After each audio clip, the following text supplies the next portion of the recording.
Hello and welcome to ArtShow. I'm Craig Stover, and today I have with me Andrea Cote. Hey, Andrea, how are you? Hi, Craig, and I'm good. So I had so much fun going through your website, looking at images that you've posted up there, and I had a tough time making decisions, right? Because you had a lot of really good stuff. But I wanted to start with this one in particular because it's just so striking. I love the color. I love Mhm. the form, the shapes that are in there, just sort of Yeah. everything. And I was curious about because you have other ones that are similar with the same sort of figurehead. Hmm. So how did this come about? Hmm. Well, the ones that whole series I did in I'd say like 10 days because I was at a residency at the church, Mm, Sag Harbor, hmm. and they have a wonderful press. And so I just kind of got on a roll and I was collecting like natural items from the area. So like from the beaches, there was seaweed, and then there was this lavender that was still kind of poking around in their garden. So it was December. And so yeah, so I was pressing them and then I put them together and ran them through the press. I had earlier been working on a series of silhouettes. They were small like sketches, and I really didn't know where they were going to go. So this kind of told me later on when I started working on this project, I was like, oh, okay, that's what they were about. So yeah. Is the materials, does that inspire the image, or do you maybe already have an image in mind? Yeah, well, that kind of like three quarters like silhouette suggestion where Hmm. like the space and the figure kind of like permeable. Hmm. Yeah, that was the image that I'd been working with. So Okay. yeah. So you had mentioned a press, and just as a kind of a geeky question, is it an etching press or a litho press that you're using? Well, for this, yeah, they're usually etching presses. This was at Okay. the Church Lake Harbor had a big press. I have a smaller press that I use. Okay. It was nice to have a big one to work on. Are you using any kind of like a key for this, or in terms of the roller being right on the metal, or do you raise it up at all to account for the objects that you're using in these? Oh, yeah, I mean you do have to set it's just a monoprint plate. It's just Okay. and then the natural items, but then you have to yeah, account for not messing up blankets and things like Okay. that. Well, So I'm you going to pull it encourage back a everybody. little. Everybody Yeah, and who's there's watching this two. should go to your website to see the other Yeah. ones of this in the series Yeah. because that really helps, I think, inform a lot of the pieces. Um, Nice. And that's they're good. two plates. That's just two plates on that. So this is going back a bit, Hmm. but I found this image really striking. Hmm. So I'm kind of just curious, is there a story behind this one? Yeah, everything relates to what came before it. Okay. So are you So, talking amongst your pictures, one from one to the next? Are oh, they talking to each definitely. other? And there's space in between. And then like this image obviously recurred later on in that one that you just showed. Hmm. And what Um, what is this process, just to make sure that I got it right? yeah, well, the actual piece is just a small cyanotype. Okay. And then to make it, I had earlier than that, I had painted my body actually with some white paint in that pattern. Oh, And then interesting. that's how I got that pattern that kind of takes the form of the body. Hmm. Then I took that image when I printed it out and I lay some acetate over it and I painted it Hmm. over it with some ink. And that's why it looks very inky. So then when I did the cyanotype, it's going through this kind of inky drawing that I had done. Are When you're working on a piece like this that Mhm. has a figure in it, are your figures always you? Often they're kind of based on me. I hope that they're not so specific. I mean, they come from me. Okay. But I have done pieces, yeah, where I work with other people. Yeah, other people's So bodies. There's whole projects where it's all about other people. Yeah. I've seen the other projects, but I was just kind of curious. Is it dependent on knowing that this is you to No, get I into? don't think Okay, so. I don't. okay. You're not sure. You'll get back to me on it. Yeah. So then I really wanted to show this one because this is fantastic. And you were Okay. displaying these. There's a series of these, but you were Uh-huh. displaying them outdoors. Well, not this one. This was No, actually a precursor to the ones outdoors. This was like a okay. kind of a study for those because this is a little smaller. Oh, But okay. most of them are from that outdoor series. Yeah. So what made you want to do similar pieces like this outside? Well, I was already sort of working on those outdoor ones. I had started them because I was working on that project and it was a year-long project, but I was still kind of figuring them out. Okay. And then I did again a mini, like a very mini residency. It was only 5 days. It was on the North Fork of Long Island at Mm-hmm. the Soundview Hotel, and I was right on the water. So I went out and I collected seaweed the first day and I pressed it. And Mm-hmm. then that's what I used to make this image, like laying the seaweed down on top of the treated cyanotype fabric, Mm-hmm. stones and sand. And I was lucky. This is the only one that I've been able to do indoors where this studio had light cast sunlight coming in onto the floor. So I could move it Mm-hmm. around and take some time to expose it. So that's why this one in particular has so much value and tone and shift Mm-hmm. in it. Yeah. Yeah, I love this particular piece. Thank you. So I do have a question for you, and I think we could relate it to this.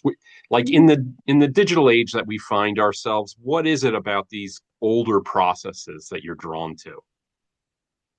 The Uh, cyanotype is not brand new. no, no. Well, this is based on these are from collograph plates that are very small and they're cardboard that I actually painted the fingerprints Hmm. onto with glue. So very Hmm. like rudimentary, making it up, knowing I wanted to make some kind of a plate with the fingerprints. Those are friends' Hmm. fingerprints and Hmm. mine on top. But yeah, it's the hand. It's there's yeah, it's not about digital. I mean, sometimes I will work digital things into it, or sometimes there'll be, intermediary. Like actually to get these, I had to make fingerprints from ink and then scan them and enlarge them in Okay. the printer. So then, yes, and then they were done by hand. So Yeah. you'll use digital as a tool to get the image, but you're not necessarily Yeah. making digital images. No, although sometimes if I do have photographs, Hmm. those might be printed. If it's a photograph, often they'll be printed on like a matte paper and Hmm. Okay. printed. So a Yeah. question about this for those people watching, how big is this one piece or are these multiple pieces? This is one piece, but So it's a how big are sheen we talking about? fillet. So, oh, Okay. it's only, yeah, each square is only like this big. It's Okay. maybe, I think they're like 4 or 5 inches. And Okay. then I make each one separately and then I sheen fillet them all together on the press. Okay. So with Shin Kalei, I'm assuming that you would consider these more like monotypes. You're not additioning these. Mhm. No, it's a varied edition because there's a lot of different versions that are like different colors Okay. and combinations and Do you ever textures. do additions, or is that of no No, interest? I don't anymore. I think when I was in school and I first when I took a class and I did one series of 4 prints that were black and white with my hair. I made a Uh-huh. edition of 25. I just made a lot of prints Uh-huh. and in the end, the ones that were the mistakes, I started working on top of with ink and gouache, and those were the most interesting ones. So, Right. and then of course you end up with all these extra prints. So, yeah, and really it's about the process for Yeah. me and working. I love printmaking, but I'm not in it to make like endless copies or anything like Yeah. that. I don't have a I'm on niche. your side of that fence. I love what the mark making that prints do, but I have no Yeah. interest in making multiples whatsoever. Yeah. Yeah. So, kind of circling back on a piece like this. So, Mhm. again, I need to ask, is this one piece or multiples?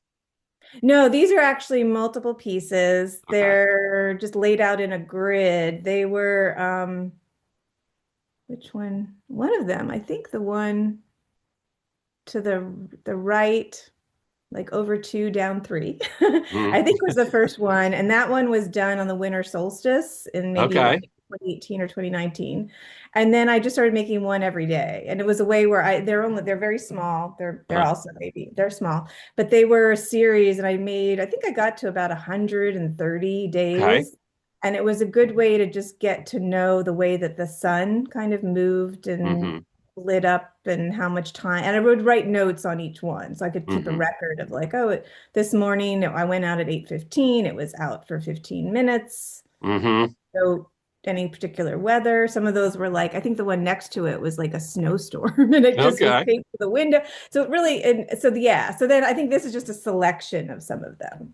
So fantastic. I really wanted to show people, the variety that you're able to get with this. But I gotta say, the way you talk about these, you sound like a scientist, right? The way you're making Oh these my God. experiments I on it. know, but I am so not scientific about them. Well, your method is, right? Yeah. Is was there when you did a series like this, was there any like major not a learning curve, but any major discoveries that you found that really you started to take advantage of?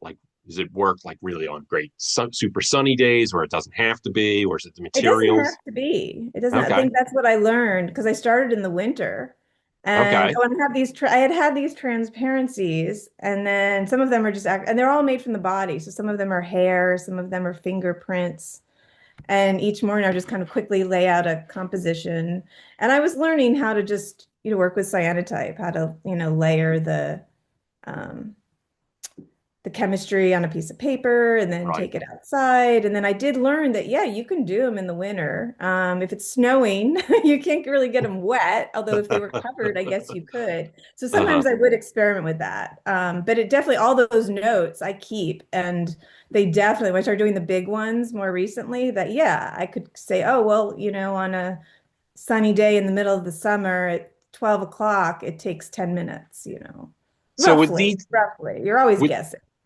with these being rather smallish, so Uh-huh. I guess let me back up for a second. Do you keep a sketchbook? I I have like small sketchbooks that I do more writing in or occasional Okay. drawings. If I'm gonna Would you really like consider some draw, would you I do consider it on something like this series kind of like a sketchbook, like your or are these, finalized pieces? hmm. They're like studies, I'd say. They're Okay. more like studies. That's Yeah. good. I do like to ask the sketchbook question because I'm always surprised by what people are doing. So Yeah. this is the final piece I wanted to Uh-huh. show, and I just think I love the composition, the color, sort of everything. But with that gold and black, it's just so it's a little bit different. I mean, you have that yellowish color earlier on. Uh-huh. Was this just something that just did this flow out of you like real super quick, or is this like you work on it and work on it? No, that's a again, it's a monotype. It's the same process as the other one. So it's two plates. I ink them up. I pick colors. I don't know how they're going to interact. That's actually a very dark blue, I think, that made Is it and then it makes a dark green. So I'm right? always interested in where they overlap and what kind of colors I'll get that I don't know. Hmm. Um, and then this came about while I was working on the big cyanotype project. And so this was like this image, I think I was working with some studies that were about the, like this one's about this Hmm. big. And Hmm. I'd been working on a study about that size that was a cyanotype. So I had been working with these pine needles, and then I think that's like a holly plant. And they Hmm. came from Bridge Gardens where I was Hmm. doing the project. So I kind of had all these needles and shapes and yeah, and that the circular imagery I'd worked with before and this, yeah. And there's This has hair an in here unusual too. element to it, so it seemed a Yeah. little different, but at the same time, same. Yeah. There's I just fingerprints in there. There's some, okay, little smudges, little everything. I yeah. really like it. So Thanks. I wanted to ask you about your start in the arts, right? Mhm. So how long have you been making art? I mean, since I was young, but I definitely Okay, had breaks in there. Yeah. okay, And yeah, I had young a as in like preschool or teenager. oh yeah, no preschool. I mean, in the way that everybody, Okay, draws and makes art. But then my mom was very creative and encouraged us, to make art. And I had an excellent elementary school art teacher who I okay. loved. And so yeah, I would do extra work and she would sometimes have groups that would meet on the weekend and make work. And I just loved every medium and Hmm. yeah. Was Yeah. there a point in which you decided that you wanted to become an artist, or did you kind of like just slide right into it? No, no. I think that came about later on, like in college maybe because I did art kind of on and off. Okay. And then I mean, I probably when I was young wanted to be an art teacher, Hmm. which is interesting because I did be, I'm an art educator now too. And probably because of her, because Mrs. Hmm. Grady. But then later I didn't have such good art teachers. I was a teenager. I didn't really Hmm. I think I was, had I been doing art and known that I really truly was an artist, which I've Hmm. come to accept, um, then I think that would have been great. Then I would have known all along, but I just, Right. I was distracted. I was doing other things and I wasn't as focused. Right. And actually, I remember meeting a professional artist like when I was a teenager, and he actually told me art being an artist is very hard. And if you don't have the passion for it, you'll Uh-huh. never um, be able to do it and succeed. And I tell my students that because I don't think that you know what is your passion, and you are, and some people do. You are an artist when you're young. Like now I know, but Right. take Sometimes it takes a detours while. and yeah, yeah. So you've got the passion, you're in your studio. Is there anything in particular that you have found sort of motivates you to create Just having besides your passion? time. If I have Okay. the time, I can jump in and just, yeah, and I'll just pick up wherever I left off. Or yeah, sometimes at the end of a project, or if you don't have something going on, then it's a little, that's kind of when I sketch or draw. Okay. But they're usually on all this do studies and experiment, and those might go somewhere and not go anywhere. Does it Um, is it the materials that you're working with? Is that what sort of gets you moving? Or is it more conceptual first? yeah, both. I think it's a combination. Okay. Sometimes I'll have an idea that'll spark and I'll like have to start working on how to figure out how to do that. And Hmm. then sometimes those ideas percolate in the background and then I'm working on in a medium or the opportunity arises and I'm like, oh yeah, I'll run with that now. So And then you're sometimes I fluid just to want to both. play. And sometimes I Okay. just want to play. Like when I'm making prints, I'm just playing with the colors and the Right. materials and the press and yeah. Fantastic. And so you've been making work for quite a while now. Mhm. Have you noticed has there been a change in the way that you approach making art? Say more. Well, like um how has your creative process changed over the years? Have you noticed a Yeah. change? Oh And if yeah, yeah, it changes, it evolves, but it often goes back to someone like I can see okay. what I was doing as an undergrad, very connected to what I do now. Yeah. Okay. So do you like maybe take a certain time of year where you look back at your older works? Or is it just Not necessarily when they come up or I have a studio where I just, I pull things out. I'm like, oh, that was old. That's interesting. I'll let that sit over here for a while and then that might inform what I'm doing now. But okay? yeah, I think like the working with the body, Uh-huh. my body and other people's bodies has been consistent. So that kind of generates the work. Okay. So since you use so much natural elements in your work, both body and found objects, would you say that it's the micro or the macro that you're most interested in?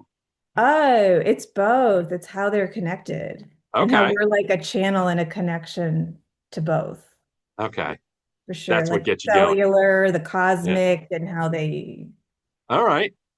So that feeds into my next question. So I thought about this. I wanted to ask this question as soon as I saw your work. Some of your works seem to have like a dreamlike quality to them. At Mhm. least to me, they do. And Hmm. I'm kind of curious: is that just maybe your subconscious sneaking through, or do you ever tap into your dreams? Do you ever do that within your work? Yeah, I do have pretty vivid dreams. I've gone through periods where I write them down or I don't. Sometimes I get very particular messages, and Okay. every once in a while, it's All rare, right. but and then I wrote those down and they're like in my studio. But not so directly. It's not like the imagery shows up in the work. And if Mm-hmm. it's dreamlike, it's probably just my tendencies coming out. I do Okay. love poetry, so Okay. poetry informs my work a lot. So maybe Does there's it? a Are connection there there. other mediums besides what you do that you'd like to explore, that you would do Um, more of? Photography, sculpture, Oh, everything. I want to do dance, it all. theater. Yeah, no, I've danced and I've collaborated with dancers and I've Okay, collaborated with musicians. I'm not very right. much of a musician myself, but yeah, no, I love to collaborate when I can't do the thing myself. But yeah, I Okay. would if I time were endless and I would love to do it all. This is a really geeky question I had for you, Uh-huh. but because you work, at least from what I've seen, you do work a lot of do a lot of things on paper. Hmm. So my geeky question is do you ever think about the archival nature of your work, especially when you're dealing with natural Yeah. elements? Yeah, I think about it. I try to aim for being more archival than not, but Okay, I also work on fabric a lot. And those I'm learning, like I do the chemistry, like all those cyanotypes, right. I do the chemistry on fabric and I even put them outside. So, and some of them hold up and they've still held up. And Okay. I guess time will tell. The paper ones, like the prints that you see, it depends on what I'm doing. I try to make them, like I'm using Hanamule paper and I'm using Hmm. inks that they say will work well and last, but I guess Hmm. we never know. But sometimes if I'm inspired, I just have this kind of paper and that kind of material and I just kind of layer it. I Hmm. guess that one's an unknown. Do you have specific papers that you like to use? Do you that you seek out, or Yeah, is it like different whatever you have on kinds. hand? Yeah, well, when I did that series, the large prints at Sag Harbor, I started being more consistent with they used Hanamule Mm. um and copper plate, I think it was. And so I was like, oh, I should, because I'm not you can see I'm not the most consistent about things. But I thought, well, why don't I, since I know that that's working with this monotype Uh, method I'm working with, I'm trying to be consistent with that. In the past, there's been ones like I liked folio for a while, but I think that that was discontinued. So so you yeah. go But in and out. Have you ever thought about making yeah, your own papers? yeah, I thought of everything. I don't Okay. know if I touched that. Some of it's just I've out of made reach. I paper. understand. Yeah. I'd love to make more paper. I've done it like with kids. I've made paper. It's Okay. fun. Yeah. So you're in your studio, and it's. Do you work in the mornings, evenings? Whenever Doesn't I have matter. time. I'm Whenever. more of an early morning person, so I'm not gonna, Okay. I mean, when I was younger, I would be up all night. Now I Okay. go to bed earlier, but whenever I have can get the time, I'll be in here. So Yeah. you're in your studio and you're about to start working. Do you have any like studio rituals that you have to do to get kind of going? As examples, I will ask this of other artists, and they'll say, "Well, I need to turn on the radio and have a half a tuna fish sandwich and a cup of tea or something like." Is there Yeah, anything like that yeah. that you do? I mean, I like to have my tea. Okay. And it's kind of funny. I have my studio's in the basement, and so it's a concrete floor. So I have these kind of like these thick, chunky, black shoes, lace-up shoes that I put on. Uh-huh. All I'm like, right. okay, now I can get on the press or I can walk because I'm often very mobile when I'm Okay. working in the These are studio. your art So shoes. they are. They're Okay. like okay, here we go. We're gonna be in Right. here for a little while. Save those shoes. Never get rid of them. Um, Yeah. Yeah. how often are you in your studio? Do you? Um, it's It's never enough. Yeah. It's when I can, I'm not an artist who can be in here every day. I don't know how people have the time for it. I teach too, and there's so many things that always take me away, but like lately, I'm trying to at least first thing after breakfast get down here for like a half hour to an hour and just Hmm. like get something out or done or a little piece of something and then like obviously going on the press with um like with ink, you've got it out and you've got the press set up. You got to have like three Need some hours time for or that. you're going to Yeah. lose those. Like I get started, so I'm like, screw it. I'm just in here. Or the cyanotypes, I have to plan like, okay, we're going to do that this day. Midday is a good time. And I'll plan a couple hours to do that. It does take some time, doesn't it? But do Yeah. you also, if you're planning out your day, do you also allot time for finding source materials? Because I can imagine you must have quite the stash.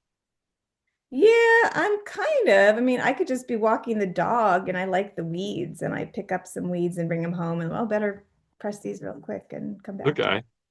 Do you just get rid of all that stuff once you've used it, or do you have Oh my God, I keep everything keep everything? because you never know. Good to know. Yeah, right. Yeah. I might need that later, even if it's not.